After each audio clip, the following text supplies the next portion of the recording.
पूर्ण परमात्मा पाप कर्म दंड को भी काट सकता है। अभी तक जिस भी संत व महापुरुष से मिले उन्होंने यही बताया कि पाप कर्म फल भोगने से ही समाप्त होगा। वो प्रभु कौन है जो पाप कर्म को काट देता है, वो काल के बंधन से छुड़वा देता है। उसका क्या नाम है, पूजा की विधि क्या है? कृपया अवश्य सुनिए जगत गुरु तत्वदर्शी संत रामपाल जी महाराज के अमृत वचन।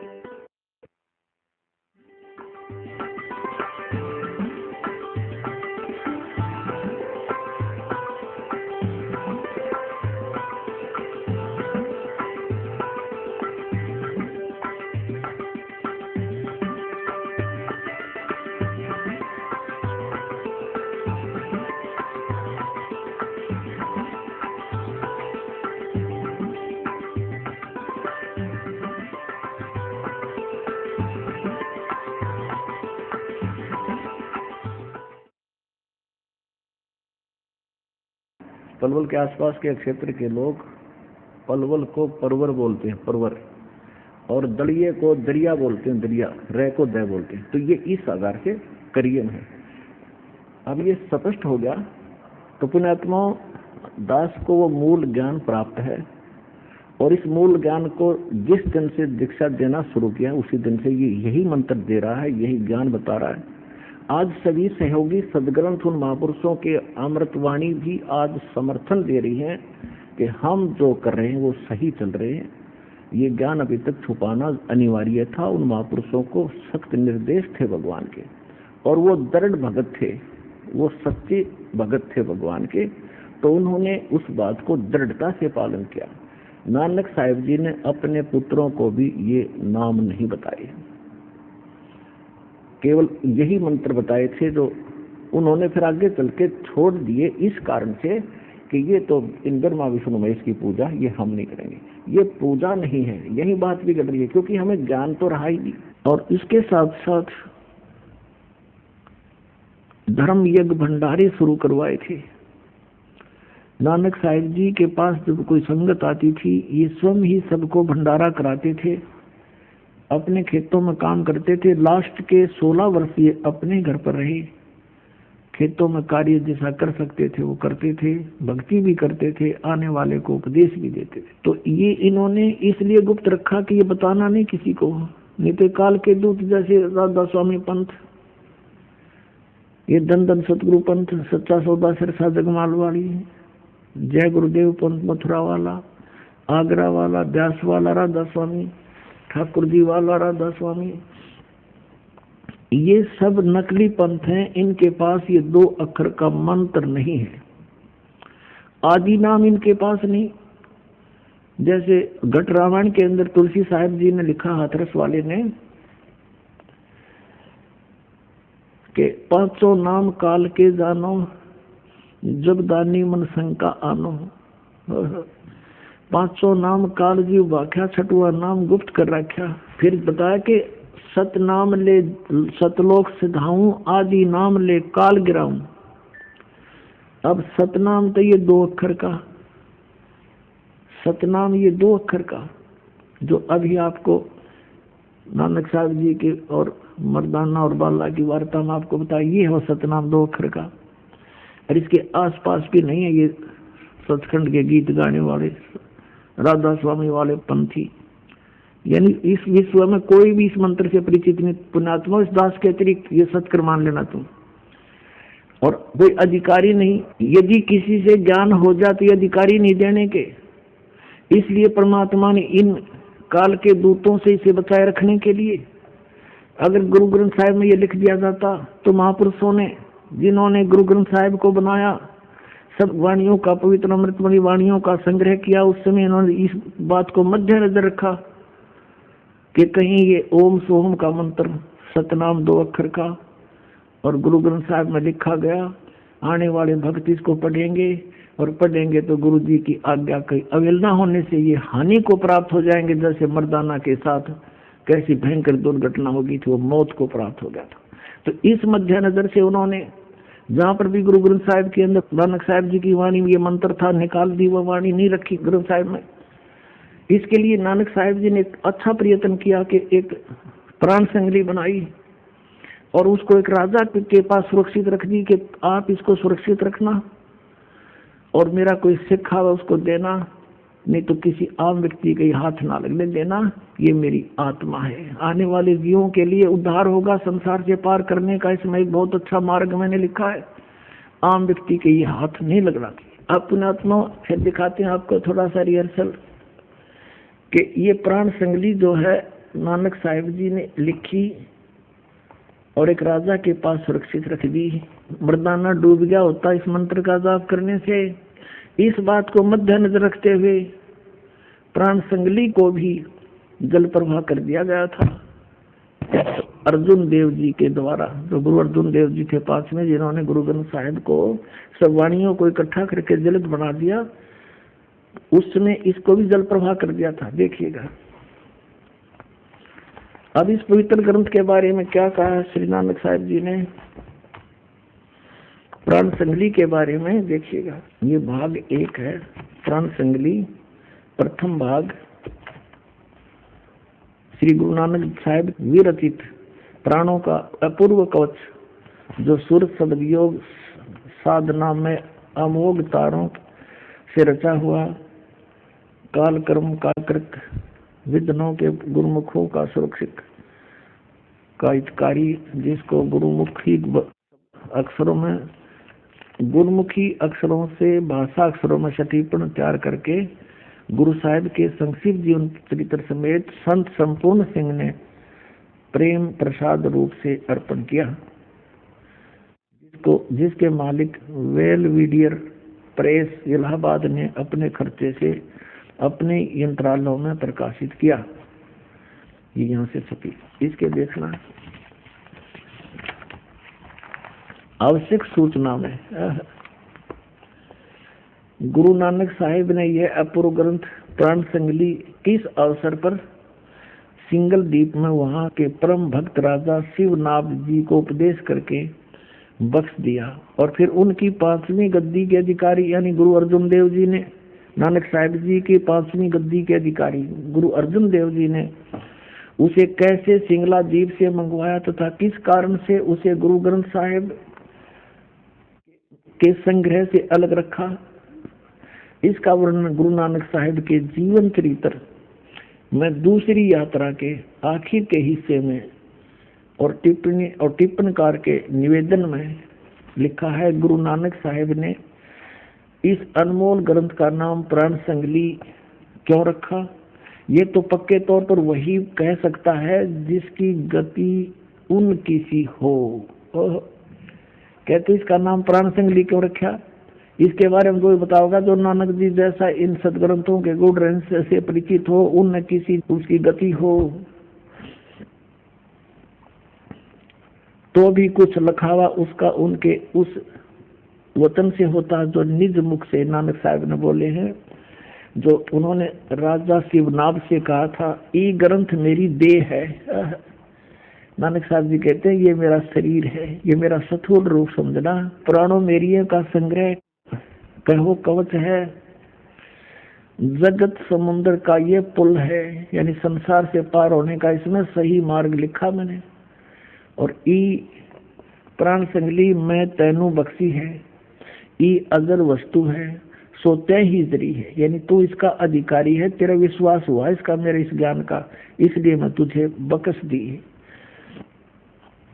ई प्राण संगली अमृत प्रवाह है, तेरे ही मुख विखे प्रवेश हुई है, और 3 लोकां विच इस वस्तु ਨੂੰ संभालता कोई नहीं, ताते प्राणों विखे प्राण संगली रखनी।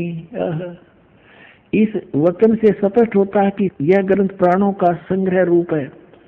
अब इन्हें पता नहीं प्राण माने श्वासों का श्वास, और ये मंत्र जो ओम सोहम यानी सतनाम 2 अक्षर का, ये श्वासों से सिमरण होता है, इसकी विधि है, जिसको प्राप्त दास से उसको खूब पता है।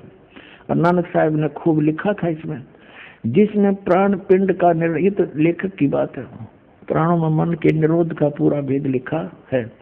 संभव है इसको गुरु ग्रंथ साहिब की जिल्द में शामिल ना करने की वजह यही हो कि गुरु अर्जन देव जी ने समय अनुसार इसे हरेक छोटे बड़े की दृष्टि में लाना उचित न समझा। अपने आत्मा अर्जुन देव जी ने किस दृष्टिकोण से इसको छोटे बड़े की नजर से बताया कि उसमें यो मंत्र लिखा था 2 अक्षर का, जो नानक साहब जी जाप करके मोक्ष को प्राप्त हुए। और वहां झटका देना जरूरी था, नहीं तो यो काल के दूता का हाथ लग जाता। पूरा सिख समाज इसका जाप करता। ये जो दूसरे नकली पंथ ये भी कहते हम भी, क्योंकि बिना पूर्ण गुरु से ये प्राप्त हुए बिना काम नहीं कर सकता। न तो इसमें पट गया कोई भी जाप देने लग जाए उसे कोई लाभ नहीं हो सकता, वो तो नकली पासपोर्ट बनाएगा।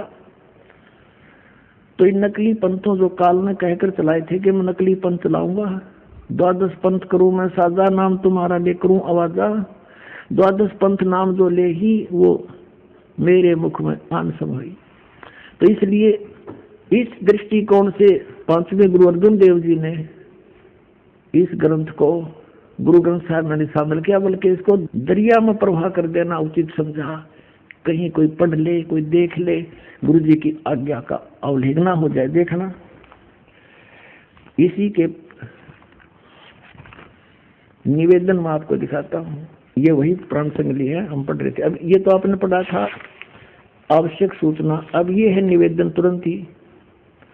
श्री गुरु नानक साहेब के 5वें स्थान पर श्री गुरु अर्जन देव जी हुए हैं, जिन्होंने गुरुवाणी की बीड़ बांधते समय, यानी सभी वाणियों को इकट्ठा करके गुरु ग्रंथ साहब का जब रूप दिया, उस समय पैड़ा नामक एक शिष्य को सिंगला दीप भेजकर राजा शिवनाभ के पौत्र, शिवनाभ तो रहा नहीं था, उसका पौत्र था, पोता के पास यह ग्रंथ मंगवाया था, ये प्राण सिंह ने मंगवाया था, जिसे किसी कारण विशेष से गुरु ग्रंथ साहिब की भीड़ में रखना उचित न समझकर सर्वथा जल प्रवाहित कर दिया था। सारा का सारा जल में प्रवाहित कर दिया था, डाल दिया था, जो कि एक परम प्रेमी साधु की अत्यंत प्रार्थना से द्रवीभूत हुए गुरु साहिब के वचन अनुसार जल से निकलवाया। यानी ये तो डाल दिया था उसमें जल में, किसका कति नामो निशान मिटा दो, कहते गुरु जी की अवहेलना हो जाए, 2 अक्षर के मंत्र को कोई जाप कर ले वह। फिर यो कहते हैं किसी साधु की प्रार्थना से द्रवीभूत होकर, यानी पिंगल के गुरु अर्जुन देव जी ने उससे कह दिया कि चल निकाल ले, और वैसा ही निकलवाया और जैसा का तैसा उसे ही बख्शीश कर दिया। अर्जुन देव जी ने उसी को कह दिया तू ले जा, इसने दिखाइए मत किसी ने।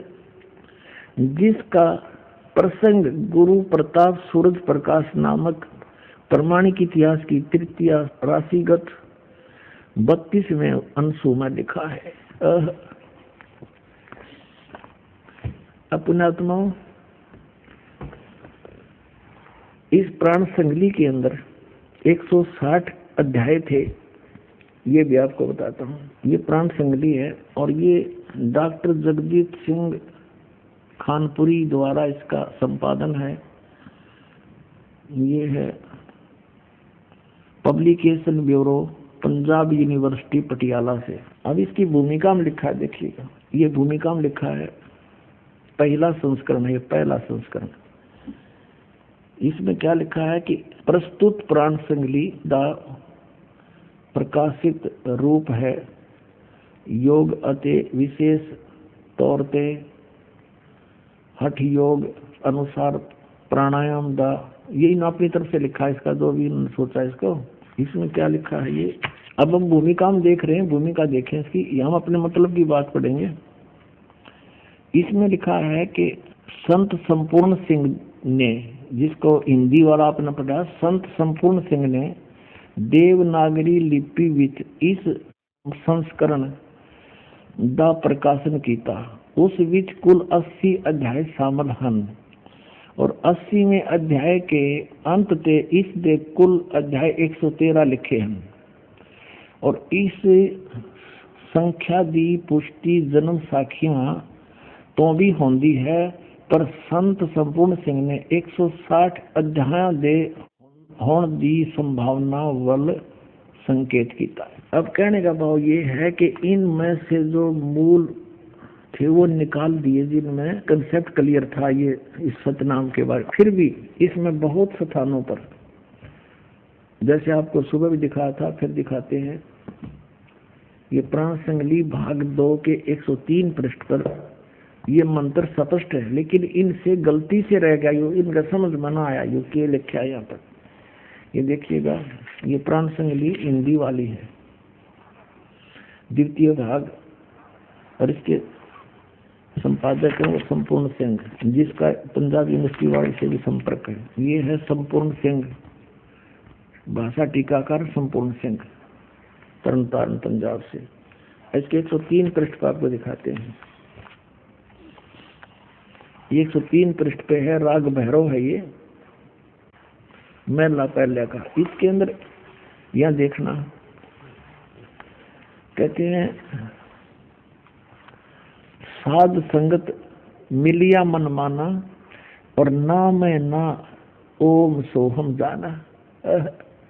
ये ना इसके साथ लगना चाहिए, ना है, ये ना माने नाम होता है। कहते हैं ना तेरा के ना है, हमारी देसी भाषा में, अपनी लैंग्वेज में, पंजाबी में भी ऐसे कहते हैं, की ना है तेरा, तो नाम में ना, नामों में नाम, नामों में नाम है ओम सोहम, ये जाना, ये असली मंत्र है। अब जैसे यहाँ देखना 151 पृष्ठ पे आपको दिखाते हैं, 150 पृष्ठ पे देखना, इसके पे ये ओम मंत्र, ओम दर, ओम दर। अब इसका अर्थ ये 2 नंबर यहाँ से क्लासिफाई किया है, इसको स्पष्ट किया है।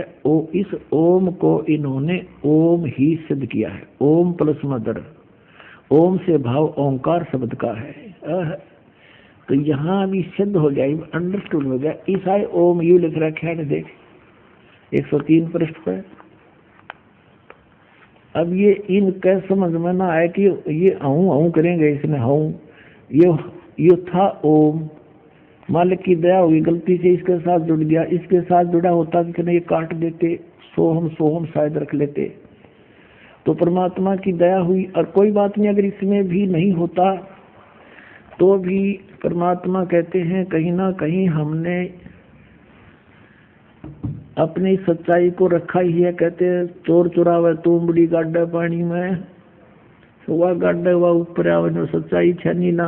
अब काल ने वहाँ कितना दृढ़ कर दिया इन गुरुजियों को कि इस मंत्र की भनक भी नहीं लगनी चाहिए। प्राण संगली कितना अनमोल ग्रंथ, इसको दिखाएं, आपको हैरान रह जाओगे।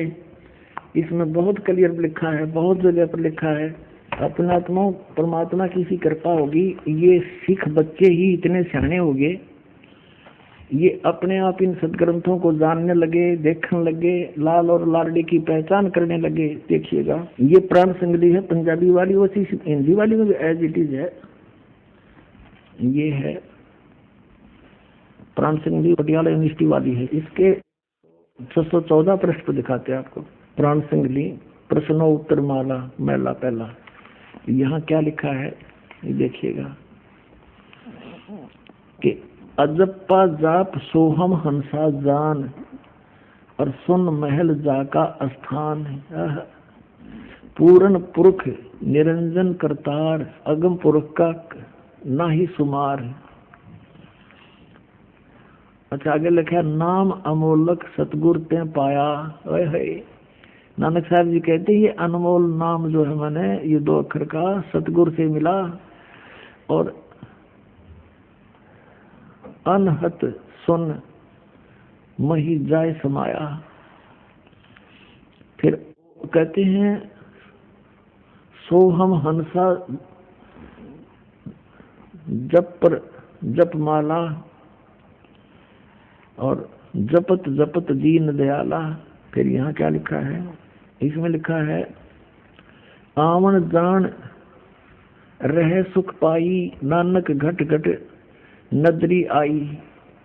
निरंकार दी अतरद लीला, गुरुमति देई ता होए सुहेला। गुरु से प्राप्त होगी कोई बुद्धि देगा भगवान तो ये आसानी से समझ में आएगा। कहते हैं इस मंत्र का करे जो जाप, ता को लगे न कोई पाप। इस मंत्र का करे जो जाप, ता को लगे न कोई पाप। आत्म राम तिस नगरी आवे, और रमत राम में जो विचलावे। फिर कहता है ये है उसके देख बहे तुम शुद्ध, सोहम हंसा जाको जाप। एह जप जप वड्डे प्रताप। सोहम हंसा जपो विमाला, तहाँ रचिया जहाँ केवल बाला। बहुत स्थान पर उन्होंने इस मंत्र के जाप करने के लिए प्रेरणा दी है। अपनात्मा इसमें एक और भी गलती हो सकती है कि लिखा होगा ओहम सोहम जप माला, फिर भी हम इसको और प्रमाणित करते हैं। एक और सिख बच्चे ने ला के दिया है, ये यहाँ पर भी एक और प्रांत संगली है, इसमें जो का त्यों लिखा है ये वही। ये है भाई चतर सिंह वाली, चतर सिंह जीवन सिंह वाली है, अमृतसर से छपी है। ये बाजार माई सेवा अमृतसर तो छपी है। और इसके प्रश्न नंबर 100 पर लिखा है, यहाँ 100 पर लिखा है, इन बच्चों ने सिख बच्चों ने लगा के दिए निशान। ये सोम हंसा जा का जाप, ई जप जपे होए प्रताप। वो एकदम का न्यू है यो। फिर आगे लिखा है सोहम हंसा जप बिन माला, यानी श्वासों से सिमरन का माला की जरूरत को नहीं। और रचिया जय है केवल बाला, और भी बहुत स्थानों पे इन्होंने बताया है। अब यहाँ लिखा है 125 पे कि नानक सच्चे नाम बिना है, सच्चे नाम सतनाम। नानक सच्चे नाम बिना, सच्चे नाम बिन ना उर्वार न पार, यानी सच्चे नाम बिना कुछ भी ना उरली साइड में कोई लाभ ना परली साइड में। सच्चा नाम माने ये सतनाम 2 अक्षर का। अपनात्मा यही मंत्र आदरणीय गरीबदास साहिब जी को दिया था। आदरणीय गरीबदास साहिब जी ने कहा कि ओहम सोहम मंत्र जपिए, योग युगतिया धूनी तपिए। राम नाम जप कर थिर होई, ओहम सोहम मंत्र दोई। Nothing else. तो ये सतनाम है 2 अक्षर का। कहते नामा छिपा ओम तारी, पीछे सोहम भेद विचारी। सार शब्द पाया जद लोई, आवागमन और ना हुई। तो इन महापुरुषों ने स्पष्ट कर दिया है कि ये मंत्र जाप करने से तुम्हें लाभ होगा, अन्यथा इसका कोई यूज नहीं। इसके अतिरिक्त कोई भी नाम आप जाप करते हो वो यूजलेस है, उनका कोई फायदा नहीं, जप करो या ना करो। तो सच्चे नाम बिना सतनाम, इसको सतनाम भी कहते हैं। तो पुण्यात्माओं आपका सौभाग्य है कि आप जी को ये खजाना मिल गया जिसको अभी तक छुपा के रखा था कबीर परमेश्वर ने। अपनी प्यारी आत्मा धर्मदास जी से कहा था, धर्मदास मेरी लाख दुहाई, और ये मूल ज्ञान की तबार न जाई। मूल ज्ञान बाहर जो पढ़ी, बिचली पीढ़ी हंस नितरही। फिर कहा कि धर्मदास तो मेरी लाख दुहाई, ये सार शब्द की तबार न जाई। सार शब्द बाहर जो पढ़ी, बिचली पीढ़ी हंस नितरही। और फिर कहा कि मूल ज्ञान को तू तब तक छुपा के रखना, तब तक छुपाई जब लग द्वादश पंथ ना मिट जाई। अब ये सारे पंथ फेल हो गए, क्योंकि इनके द्वारा दी गई साधना सबको पता है और सभी उससे परिचित हैं कि हम कौन सा नाम जाप कर रहे हैं और जाप करना कौन सा चाहिए। और जिन महापुरुषों की दुहाई दिया करते थे कि नानक साहब जी ने भी ये 5 नाम जाप करे, वो भी इसी से मुक्त हुए, उसने भी ऐसे जाप किए, उसी से मुक्त हुए। नानक साहब जी ने कति क्लियर कर रखा कि इन 5 नामों से और इस वाह वाह के शब्द से जन्म मर नहीं मिट सकता। इसके अंदर वाह वाह के शब्द के अंदर लिखा है कि इस वाह वाह करने से कर्म किया ही मिलेगा, आपका जन्म मृत मोक्ष नहीं हो सकता। ये भी इसमें स्पष्ट किया है कि ये मंत्र है जाप करने का, इसके अतिरिक्त कोई मंत्र नहीं। तो अब इन महापुरुषों ने एक तरफ तो कहा कि तू मर्दाना ये नाम जाप मत कर, और फिर कहा कि मेरी आत्मा है, मेरा शरीर है, संसार से पार करने का ये पुल है, इसे छुपा के रखना। और इसमें स्पष्ट कर रखा कि ये मंत्र जाप करने से मोक्ष होगा और किसी से नहीं। तो पुण्यात्माओं, आप तो बालक हो, आपको तो बड़ी बनाई खीर मिल गई, आपने जरूरत नहीं इतने सिर में दर्द करने की। इन महापुरुषों की छाती देखो, इन्होंने यहाँ तक धोखा देकर काल को इस तथ्य को बचा के भी रखा और काल के हाथों भी नहीं पड़ने दिया। और ये खुल्लम खुला डिंडोरा पीटने का दास को परमेश्वर ने आदेश दे दिया। आपका भी कल्याण, पूरे विश्व का कल्याण होगा। बोलो सतगुरुदेव।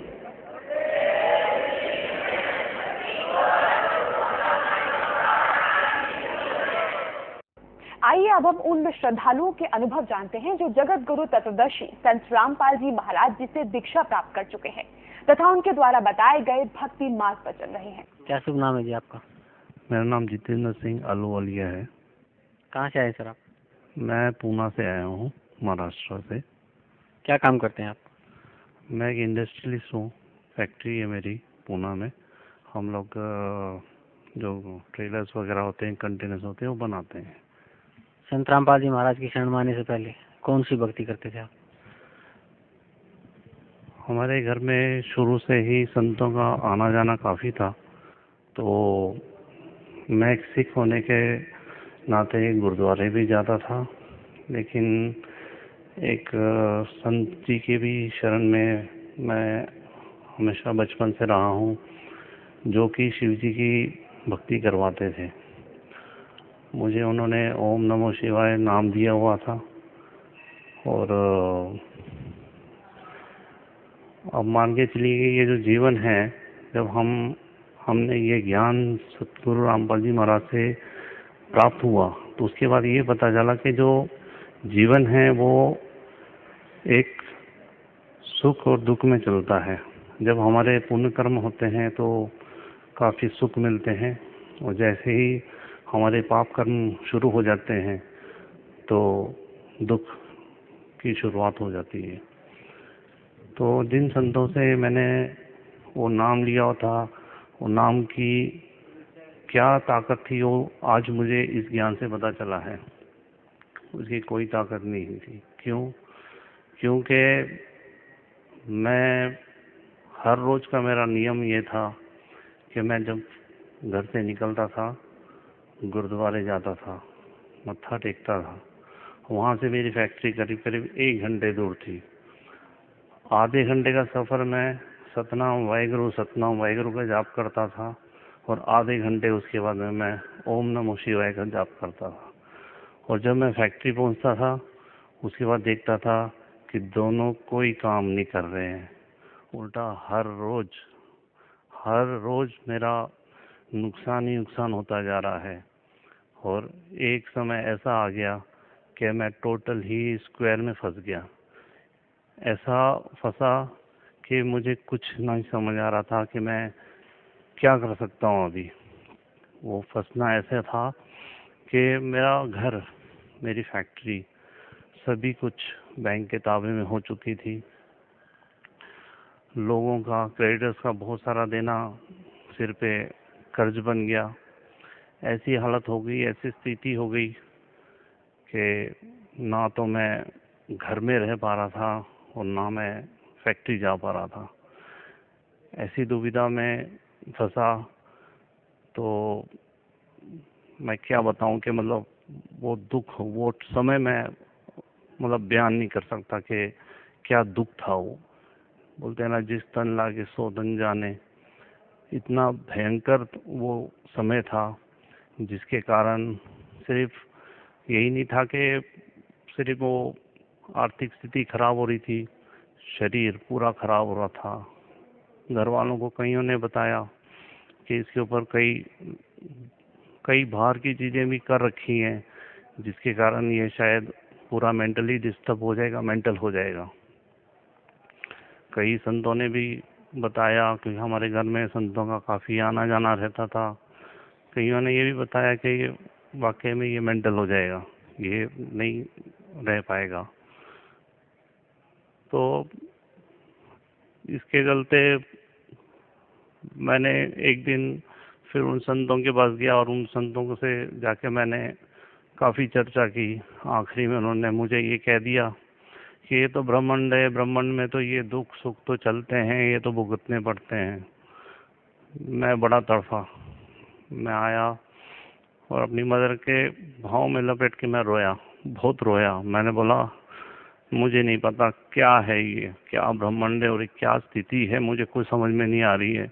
मेरे जैसा आदमी, जो मैंने कभी शराब को हाथ नहीं लगाया, कभी नॉनवेज नहीं खाया, कभी मैंने किसी को दुख देने की कोशिश नहीं की, और मेरे जैसे आदमी के साथ अगर ऐसा दुख है तो इस ब्रह्मांड या जो भी बोलते हैं, मुझे समझ नहीं आ रहा क्या स्थिति है ये। और वो पुकार जो मेरे हृदय से निकली, जो मेरी आत्मा से निकली, इस परमात्मा ने सुन ली। संत रामपाल जी महाराज की शरण में कैसे आया? संत रामपाल जी महाराज की शरण में मैं ऐसा आया कि संत रामपाल जी महाराज जी के एक शिष्य हैं पुणे में ही। मैं गाड़ियां बनाता हूं और वो गाड़ियां चलाते हैं, जो हम कंटेनर वगैरह बनाते हैं। तो उनके लिए मैंने 2002 में मैं सदगुरु के शरण में आया था। तो 2002 में मुझे पता चला कि उन्होंने कुछ गाड़ियां बनवानी हैं। तो मैं उस ऑर्डर के लिए मैं उनके ऑफिस में गया था।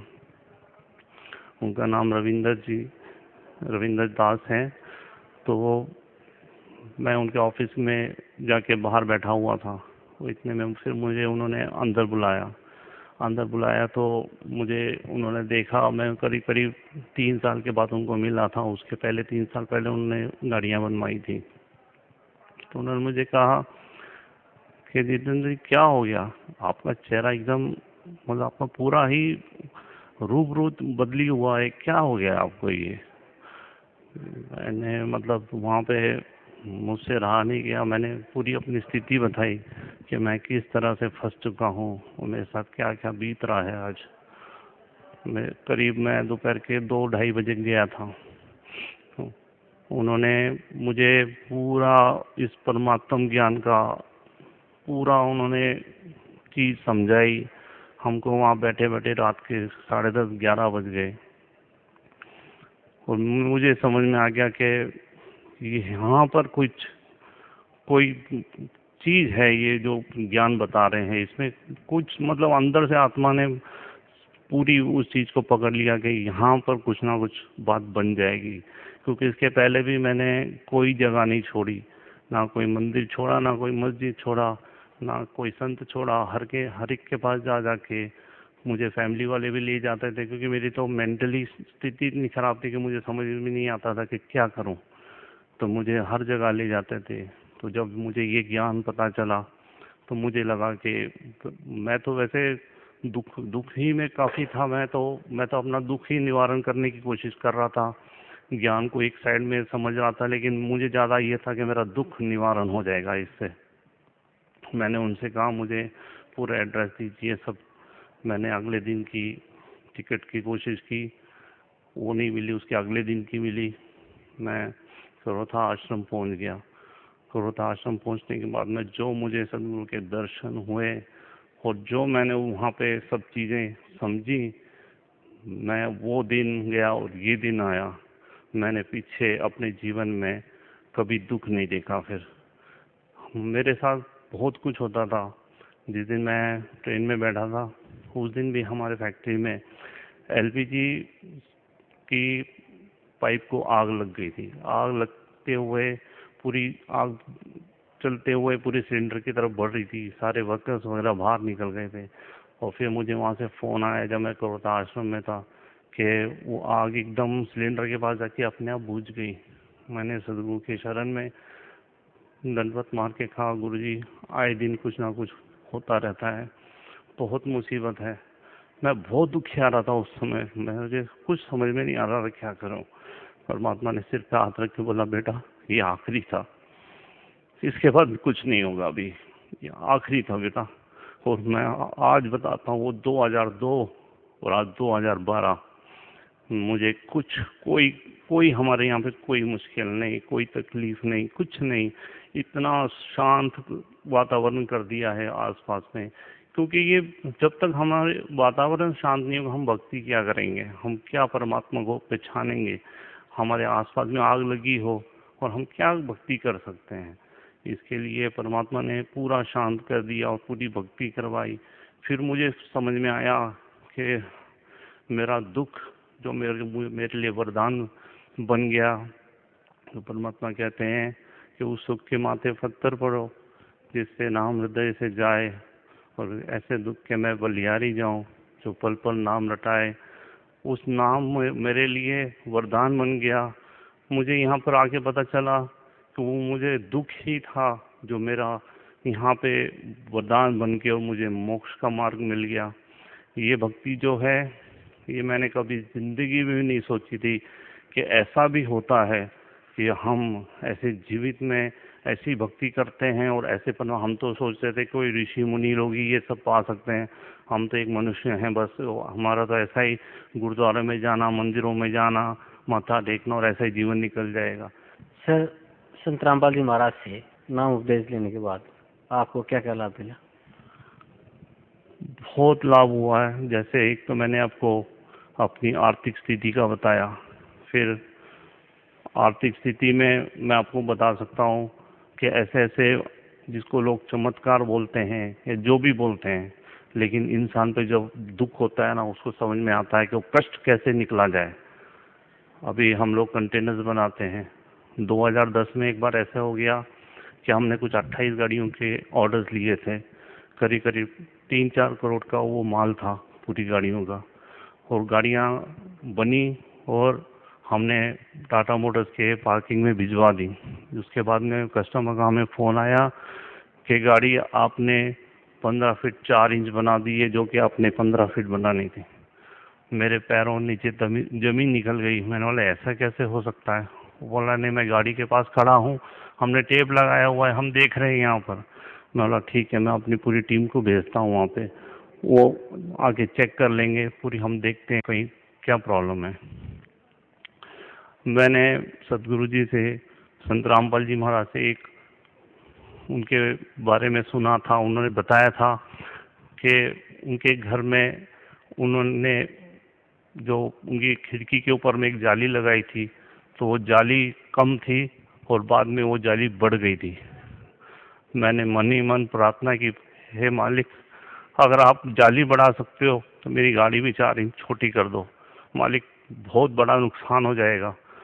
मैं यही प्रार्थना करते करते अपने घर से निकला था और फैक्ट्री जा रहा था, और यही प्रार्थना करते जा रहा था। और जब मेरी पूरी टीम वहाँ पे पहुंची, उन्होंने जब जाके गाड़ियाँ चेक की तो मुझे फ़ोन आया कि सर नहीं, बिल्कुल गाड़ियाँ जो है 15 फीट ही हैं, कोई उसमें बिल्कुल भी ये नहीं है। ये चीज़ मतलब बताना, किसी को बताएं तो कोई विश्वास ना करे, लेकिन मेरी आत्मा जानती है कि मालिक ने गाड़ियाँ छोटी कर दी थी। जो 15 फीट 4 इंच बनी थी, वो मालिक ने 15 फीट कर दी। ये तो मतलब परमात्मा के लिए तो बहुत छोटी चीज़ें हैं। बहुत सबसे बड़ी चीज़ें ये हैं कि जो मालिक हमें ये मोक्ष का मार्ग बता रहे हैं, ये ज्ञान दे रहे हैं। ऐसा ही जब मैं दुखी था तो आर्थिक स्थिति बहुत खराब थी। मेरे जीवन का सबसे बड़ा दुखी दिन वो था जिस दिन मुझे अपने बच्चों के फीस भरने के लिए भी पैसे नहीं थे। आप यकीन नहीं कर सकते, परमात्मा ने मुझे कहाँ से कहाँ निकाल दिया। मुझे परमात्मा ने उस समय इतनी मदद की कि मेरे बच्चों ने अपने, जो छोटे छोटे बच्चे अपने पिकी बैंक्स बनाते हैं, उसमें पैसे रखते हैं, तो वहाँ उनकी दादी उनको पैसे दिया करती थी, वो जमा करते थे। एक दिन मुझे मतलब ऐसे लगा कि मैं आज क्या करूं, तो दोनों बेटे छोटे छोटे थे, एक 8 एक 10 साल का था उस समय, दोनों अपना पिगी बैंक ले आए। मुझे बोलते पापा हाँ फीस दे, हमारी फीस भर दो। मैं क्या बताऊं, मैं क्या किस हालत में था उस समय, लेकिन इस मालिक ने इतना सुख दिया है, इतना सुख दिया है, मैं बता नहीं सकता आपको कि मतलब किस किस लोगों के सामने मैंने क्या क्या नहीं किया उस समय, लेकिन कोई मदद के लिए नहीं आया इस परमात्मा के सिवा। मैंने कुछ लोगों को पेमेंट देनी थी, ये मालिक ने मुझे कैसे मदद किया मैं आपको बताता हूँ। मुझे 78,000 रुपीज़ देने थे, तो मैं दे नहीं पा रहा था। बहुत लोगों का और भी कर्जा था, लेकिन वो कुछ लोग शैतान थे, गड़बड़िया थे, कुछ लोगों को ले आए मेरे सामने, बोलने लगे पेमेंट हमें आज के आज ही चाहिए। मैं बोला पेमेंट है नहीं मेरे पास, मैं दे दूंगा आपको कुछ समय, मैं आदमी खराब नहीं, मेरा समय खराब है आज। तो बोलने लगे नहीं, आप 78,000 का चेक बना के दीजिए, हम लेके जाएंगे, कैसे भी आपको पास कराना पड़ेगा। ज़बरदस्ती उन्होंने मुझसे कहा, मैंने बना के दे दिया। मैंने बोला पास तो होगा नहीं, अब देख लो, ले जाओ। बोलते देख लेंगे हम, पास नहीं होगा तो। मैंने बस मालिक के आगे प्रार्थना रखी, और वो 1 दिन निकला, 2 दिन निकला, ऐसे करते करते 6 महीने निकल गए, ना तो कोई आया ना कुछ। 6 महीने के बाद में मुझे स्टेट बैंक ऑफ इंडिया से एक लेटर आया। उन्होंने लिखा कि गुना म्यूनसिपल कॉरपोरेशन का 80,000 का चेक आपके अकाउंट में डल गया था, और जिसके कारण आपके अकाउंट से 78,000 रुपीज़ का एक चेक क्लियर होकर चले गए। अभी आप बताइए, ये परमात्मा नहीं है तो क्या है ये? परमात्मा ने मेरी उस समय मतलब इतने खतरनाक लोगों से भी मेरी रक्षा की, और मेरी इज्जत रखी, सब किया। ये सब खेल वो करता है, लेकिन दुनिया को बताओ तो दुनिया मानती नहीं है, समझती नहीं है। फिर ऐसे ही करके और भी बहुत सारी चीज़ें हैं, जैसे हमारे पूरा घर, फैक्ट्री पूरा बैंक के पास थी, पूरा उन्होंने केस कर रखा था कोर्ट में, पूरे चीज़ें को उन्होंने पूरा लीलाओं तक ये चल रहा था। लेकिन बस ये परमात्मा का खेल था कि परमात्मा ने जैसे ही शरण में आया हूँ, शरण में आते ही परमात्मा ने पूरा कुछ भी कर सकते हैं मालिक ने, जब मैं शरण में आया हूँ उसके बाद में इतना मार्केट में काम दिलवा दिया कि हमें कहीं बाहर जाके काम कर लेके आने की ज़रूरत नहीं पड़ती थी। लोग आके कहते थे हमारी गाड़ी बना दो, हमारी गाड़ी बना दो, और इतना काम आया जिसके कारण हमने बैंक से बात की। बैंक से बात करके उनको बताया कि हम ऐसे ऐसे करके आपको देंगे। बैंक वाले भी मान गए, और धीरे धीरे करते हुए हर एक चीज़ ठीक हो गई।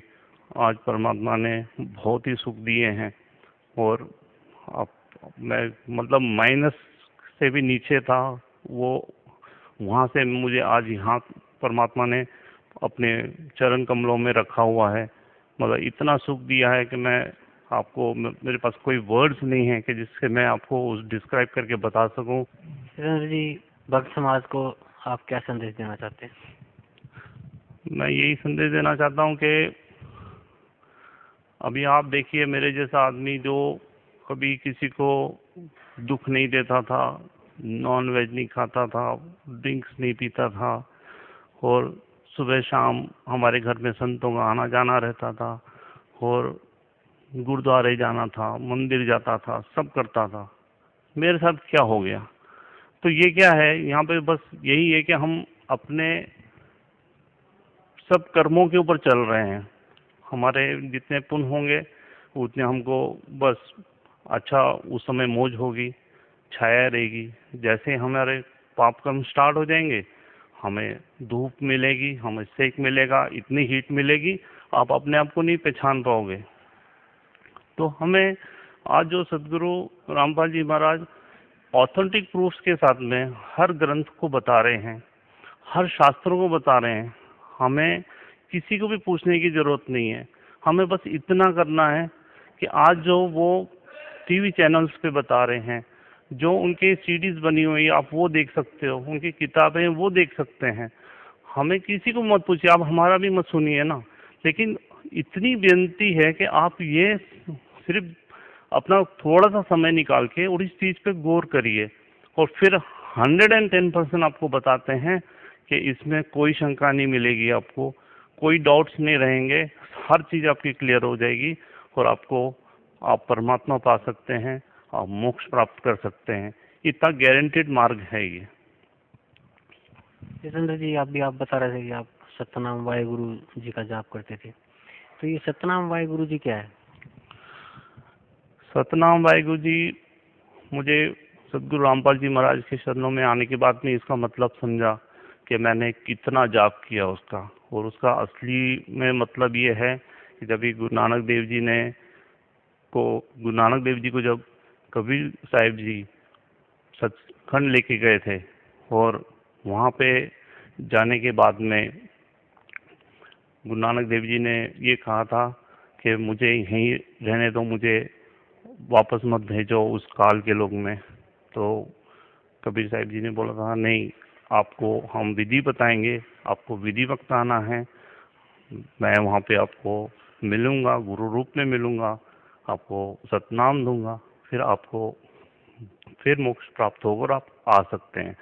फिर गुरु नानक देव जी ने जब वहाँ से आए थे वापस, और उन्होंने उदासी स्टार्ट की थी, पहली उदासी जैसे उनकी काशी की थी, तो उन्होंने यही कहा था कि वही गुरु मिले और मुझे सतनाम दे।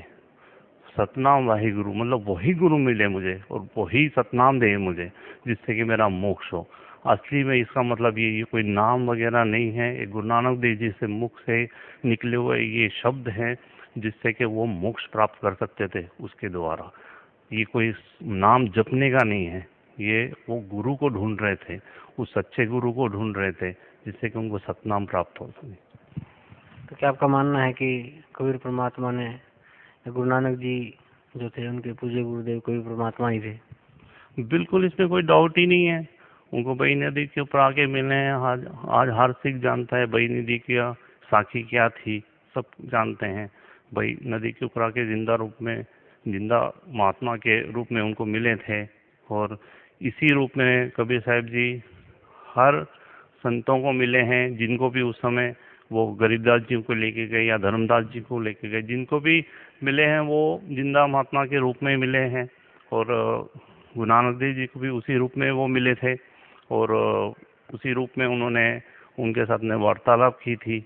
और ये साक्षात मतलब चीज़ें लिखित में हैं, इसमें कोई डाउट नहीं है। तो अगर फिर डाउट करने जाएं तो फिर बहुत सारी बातें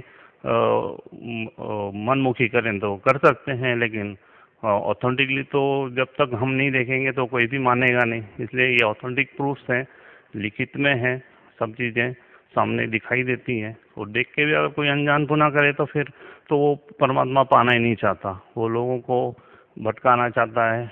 और मैंने एक चीज़ और देखी है इस जीवन में, कि जो खास करके हमारे सारे धर्म के ठेकेदार हैं, इन्होंने सबसे ज़्यादा काम बिगाड़ा हुआ है समाज का, क्योंकि ये अपनी ही उल्लू सीधा करने के लिए भगत समाज को भिका देते हैं, उनको गलत रास्ते पे लगा देते हैं। बस उनको ये बोल देंगे नहीं ये ऐसा ही बता रहे हैं, वो वैसा ही बता रहे हैं। असलियत में जो भी भक्ति करना चाहता है, जो परमात्मा पाना चाहता है, आज हम पढ़े लिखे हैं, आज हमको कोई भिका नहीं सकता। हाँ, आज हम अपने आँखों से देखें ना, हम समझ सकते हैं, पढ़ के समझ सकते हैं।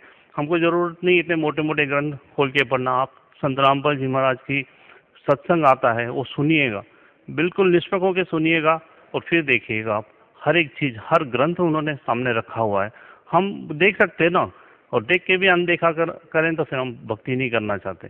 इसके लिए अगर हम थोड़ी सी, इतनी हमारी सिर्फ हर पूरे भगत समाज के आगे प्रार्थना है कि थोड़ी सी अपना समय निकालें और इस ज्ञान को सुने, खुद समझें। किसी की जरूरत नहीं है इसमें कोई भी किसी से समझने की, ये ज्ञान अपने आप समझ में आ जाता है। अगर हम कोशिश करेंगे, हम परमात्मा पाना चाहते हैं, तो हम इस सत्संग को, सदगुरु जी के सत्संग को सुन के और उनकी किताब पढ़ के हर हालत में 100% इस ज्ञान को समझ सकते हैं। तो सभी चीज़ें देख के, हम आज पढ़े लिखे हैं, हम देख के समझ सकते हैं ना कि who is God, Kabir is God, no doubt. कोई भी डाउट रहता है नहीं, 1% भी डाउट नहीं रहता मन के अंदर में कि कबीर इज़ नॉट गॉड। ऐसा बिल्कुल भी कभी भी शंका आ ही नहीं सकती। क्यों? क्योंकि हमारे ग्रंथ हैं और हम ग्रंथों को देख के समझ सकते हैं उसको। तो इसके लिए अगर हम परमात्मा पाना चाहते हैं, तो अगर हम अपने ग्रंथों को ध्यान से समझेंगे, सुनेंगे, तो हमें हर हालत में ये यकीन हो जाएगा कि कबीर इज़ गॉड। क्या आप मानते हैं कि जो भक्ति आज आपके पूज्य गुरुदेव संत रामपाल जी महाराज आपको दे रहे हैं, क्या वही भक्ति गुरु नानक देव जी ने भी की थी? बिल्कुल बिल्कुल 100% वही भक्ति की थी, क्योंकि जब पूरा ये प्रकरण हमारे सामने संत रामपाल जी महाराज ने अपने ही ग्रंथों से निकाल के सामने रख दिया, तो उसमें तो कोई डाउट ही नहीं रहा ना। और वो जो 2 अक्षर का नाम है, सतनाम जो है, वो संत रामपाल जी महाराज ने हमें गुरु नानक देव जी की जो प्राण संगली है उसके अंदर में भी लिखित में बता दिया। जब बाला और मर्दाना के साथ वो लंका देखने की हट कर रहे थे और उनको दिखाने के लिए लेके जा रहे थे, उस समय भी उन्होंने वही नाम जपा था। उसके बारे में भी पूरा बताया गया है, लिखित में है, सामने है। इसके लिए गुरु नानक देव जी ने जो भक्ति की थी, आज 100% हम वही कर रहे हैं। और गुरु नानक देव जी का अगर मोक्ष हुआ है तो 100% हमारा भी होगा। जितेंद्र जी, और कुछ आप भक्त समाज को या अपने भाई बहनों को कुछ संदेश देना चाहते हैं? मैं यही संदेश देना चाहता हूँ कि ये मनुष्य जीवन बहुत ही दुर्लभ है और बहुत छोटा सा जीवन है। हम ज्ञान से ये समझ में आया है कि जब सतयुग था तो 1 लाख वर्ष मनुष्य का जीवन होता था और आज 100 भी नहीं रहा है अभी तो। और अगर इतना सा छोटा सा जीवन है और इतने से छोटे से जीवन में अगर हमें परमात्मा मिल जाए तो मतलब इससे बढ़कर चीज़ कोई नहीं हो सकती, क्योंकि हमने भी सुना है और हमारे बाप दादाओं ने भी बताया है कि कई ऋषि मुनि कई तप कर करके अपना शरीर जला गए, कईयों ने क्या क्या नहीं किया और परमात्मा नहीं पाया। ये गोल्डन अभी युग चल रहा है जिसमें कि परमात्मा ने बहुत दया की है हम सभी आत्माओं पे, सब बच्चों पे। तो हमें ये इसका पूर्णता से लाभ उठाना चाहिए। ये वक्त बार बार नहीं आता है, जबकि तत्वदर्शी संत और ये हमें मनुष्य जीवन और ये सब चीज़ें एक ही साथ हो जाना, ये कोई लॉजिक नहीं है, लेकिन ये हकीकत है कि ये एक ही बार ऐसे बड़ा मुश्किल से मौका मिलता है और इसका पूरे भगत समाज को लाभ उठाना चाहिए। ये बहुत ही दुर्लभ चीज़ है जो इस सृष्टि में होती है और ये अभी चल रही है, क्योंकि वो भी लिखित में जो पिछली पीढ़ी की में होना है वो भी लिखित में है और वो हो रहा है अभी कि पिछली पीढ़ी में ही सब अभी तरेंगे। परमात्मा में पूरा लिखित में बताया हुआ है, जैसे 5555 जब कलयुग बीत जाए तब कोई महापुरुष तारण को आए। तो ये जो 5555 है वो भी प्रूफ करके बता दिया सदगुरु जी ने कि 1997 में वो टाइम पूरा हुआ है और तब से ये ज्ञान एकदम से ऊपर बढ़ा है। और सदगुरु रामपाल जी महाराज ने ये सभी भक्तों, सभी भगत समाज पे बहुत इस मालिक ने दया की है कि सभी को ये नाम उपदेश भी दे रहे हैं, जो कि मतलब आप यकीन करें कि बड़े बड़े ऋषि होके चले गए जिनको ये नाम प्राप्त नहीं हुआ था। ऋषियों को तो छोड़ो, अभी ये अगर मीडिया के सामने मैं ये बोलूँ कि ब्रह्मा विष्णु महेश के पास भी ये नाम नहीं है तो बड़ा अच्छा लगेगा आपको, लेकिन ये हकीकत है। हम ज्ञान समझेंगे तो ये समझ में आ जाती है बात। तो ब्रह्मा विष्णु महेश कोई अलग नहीं है, वो भी हमारे ही देवी देवता हैं, लेकिन वो क्या स्थिति में, सब चीज़ें हमको समझना पड़ेगा। तो ज्ञान समझ के हम हर एक चीज़ समझ सकते हैं कि ये नाम मिलने में और परमात्मा पाने में कितना आसान है अगर हम उस चीज़ को समझ के करेंगे तो। जितेंद्र जी, आपके पूज्य गुरुदेव संत रामपाल जी महाराज ने वर्तमान के सभी धर्मगुरुओं को शास्त्रार्थ के लिए आमंत्रित किया हुआ है, तो आपको कैसा लगता है? बहुत ही अच्छी बात है। अगर यही हमारे सभी धर्मों के जो ये ऊपर में बैठे हुए हैं, अगर ये सच को सामने ले आए तो मेरे ख्याल से बिल्कुल कुछ भी समय नहीं लगेगा परमात्मा को हम सबको यहाँ से सतलोक लेके जाने के लिए। सिर्फ यही कुछ लोग हैं जो कि मतलब ये बिल्कुल अपना मैं तो कहूँगा कि अपना उल्लू सीधा करने के लिए इन्होंने ये हट बना के रखा हुआ है, जो कि भगत समाज के सामने ये सच्चाई को आना नहीं देने चाहते हैं। क्यों? क्योंकि इन्होंने गलत ज्ञान दे चुके हैं। ये इनके ज्ञान रिकॉर्ड हो चुके हैं शास्त्रों में, इनकी जो किताबें हैं उसमें बिल्कुल शास्त्रों के उलट ज्ञान है इनका। तो इसलिए अभी ये फंस चुके हैं और ये ज्ञान को इसके लिए आगे आने नहीं देना चाहते हैं, क्योंकि अगर हर आदमी के पास में क्या हुआ कि भक्ति करने के लिए समय नहीं है तो सत्संग नहीं देखते हैं, कि कोई ग्रंथ को पढ़ते नहीं है, बस जो हमारे बाप दादा करते आ रहे हैं, कहीं घंटी बजा दी, कहीं अगरबत्ती लगा दी, कहीं कुछ कर लिया, वो कर रहे हैं। अगर थोड़ा सा समय निकालें और इस ज्ञान को समझने की कोशिश करें तो ये जितने भी संत बैठे हैं आज अपने आप को संत कहते हैं, इनका असली चेहरा सबके सामने आ जाएगा और सच्चाई उस परमात्मा की सबके दिल में उतर जाएगी और हम सब मोक्ष प्राप्त कर लेंगे। जी धन्यवाद भाई साहब, आपको बहुत बहुत धन्यवाद। नमस्कार सर। सत साहब जी। जी क्या शुभ नाम है जी आप जी का? मेरा नाम है जी वैद गुरमुख सिंह, पिंड ते डाक बिलासपुर, जिला मोगा, पंजाब का वासी है मैं जी। सर, परम संत सतगुरु रामपाल जी महाराज की शरण में आने से पहले आप कौन सी भक्ति करते थे? पहले जी मैं सच्चा सौदा सिरसा वाले संत सतनाम सिंह तो नाम लिया, उन्होंने साथ भी बहुत नज़दीक रहा पर उत्थे कोई शांति नहीं आई। उस तो बाद होर परंपरावां जो नानकसर वगैरह संत दरबारा सिंह जी लोपो वाले ਜਾਂ होर भी बहुत सारे महात्मा के पास गया पर किसी थां तो कुछ ना मिला। फिर मैं अमृत छक के ਗਿਆਨੀ ਮੇਵਾ ਸਿੰਘ ਜੀ जो मैंबर धर्म प्रचार कमेटी सन उस ਵੇਲੇ ਉਹਨਾਂ ਦੇ साथ आप भी छकिया, लोगों ਨੂੰ भी छकाया और धर्म प्रचार किया। तो सर अभी आप बता रहे थे कि आपने डेरा सच्चा सौदा सिरसा से संत सतनाम जी से नाम उपदेश लिया था, तो संत सतनाम जी ने आपको क्या मंत्र जाप करने के लिए दिया था?